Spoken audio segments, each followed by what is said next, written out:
So moving forward right here, we're in blind spots. We're in a trap right now. Side of the vehicle right there, but then we got this person. Accelerate, get out of there. Oh, yeah. So that was a close call. Now we can kind of talk a little bit about that one. We're not gonna spend too much time on it.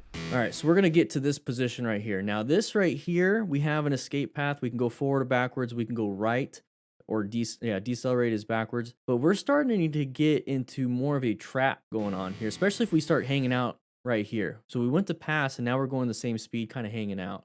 We're going to get up to here to where we're now in the blind spot. So once you get from back there to the blind spot, you have to realize you're in a blind spot. So once you're getting from here, we're in yellow stage, orange stage, passing, now we're in yellow stage. When you go into orange stage right here, get yourself out of there. Don't hang out in there. Stop hanging it out in dangerous zones because nothing has happened to you yet. Get out of it first. So right here, what I would do is accelerate. Just accelerate through. So right here, when you see the person coming over, let's not look at that person. We should be doing quick head checks and seeing if our left side is open so we can escape.